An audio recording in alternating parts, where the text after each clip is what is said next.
Today's book is The Polar Express, written and illustrated by Chris Van Allsburg.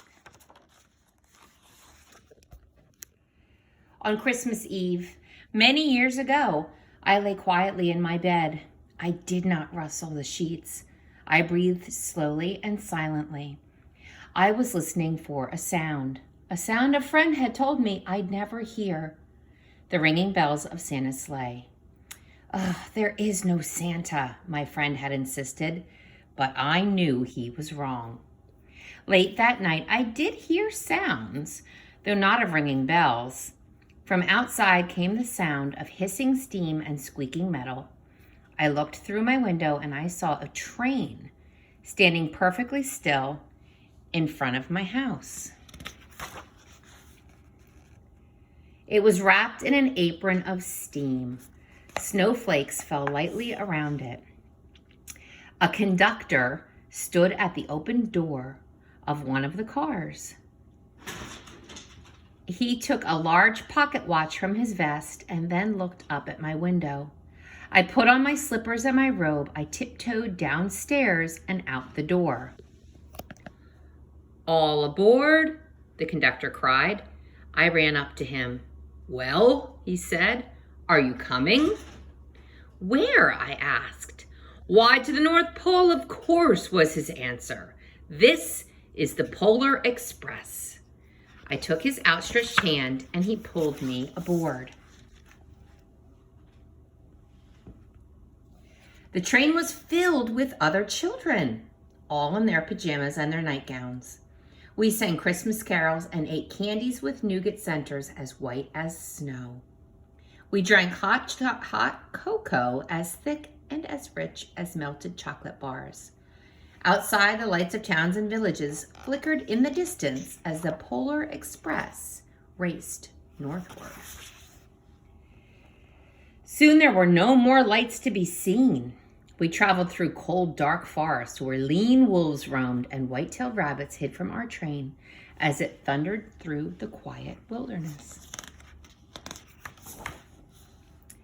We climbed mountains so high it seemed as if we would scrape the moon. But the Polar Express never slowed down. Faster and faster we ran along, rolling over peaks and through valleys like a car on a roller coaster. The mountains turned into hills, and the hills to snow-covered plains. We crossed a barren desert of ice, the great polar ice cap. Lights appeared in the distance. They looked like the lights of a strange ocean liner sailing on a frozen sea. "There," said the conductor, "is the North Pole." The North Pole. It was a huge city standing alone at the top of the world, filled with factories where every Christmas toy was made. At first we saw no elves. "They are gathering at the center of the city," the conductor told us. "That is where Santa will give the first gift of Christmas." "Who receives the first gift?" we all asked. The conductor answered, "He will choose one of you." "Look," shouted one of the children, "the elves!" Outside, we saw hundreds of elves. As our train drew closer to the center of the North Pole, we slowed to a crawl. So crowded were the streets with Santa's helpers. When the Polar Express could go no farther, we stopped, and the conductor let us out. We pressed through the crowd to the edge of a large open circle. In front of us stood Santa's sleigh. The reindeer were excited. They pranced and they paced, ringing the silver sleigh bells that hung from their harnesses. It was a magical sound, like nothing I'd never ever heard before. Across the circle, the elves moved apart and Santa Claus appeared. The elves cheered wildly. He marched over to us and, pointing to me, said, "Let's have this fellow here." He jumped into his sleigh. The conductor handed me up. I sat on Santa's knee and he asked, "Now, what would you like for Christmas?" I knew that I could have any gift I could imagine. But the thing I wanted most for Christmas was not inside Santa's giant bag.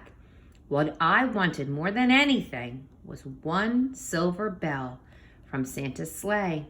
When I asked, Santa smiled. He gave me a hug and told an elf to cut a bell from a reindeer's harness. The elf tossed it up to Santa. He stood holding the bell high above him and called out, "The first gift of Christmas!"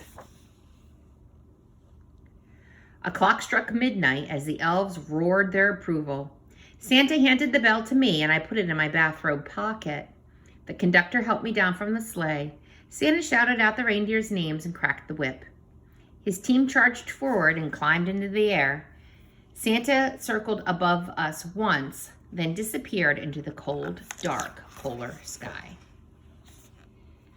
As soon as we were back inside the Polar Express, the other children asked to see the bell.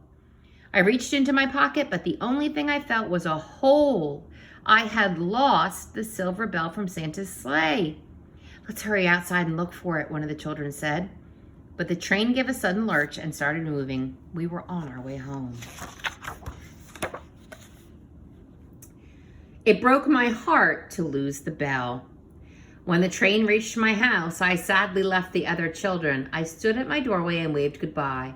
The conductor said something from the moving train, but I couldn't hear him. "What?" I yelled out. He cupped his hands around his mouth. "Merry Christmas," he shouted. The Polar Express let out a loud blast from the whistle, and it sped away.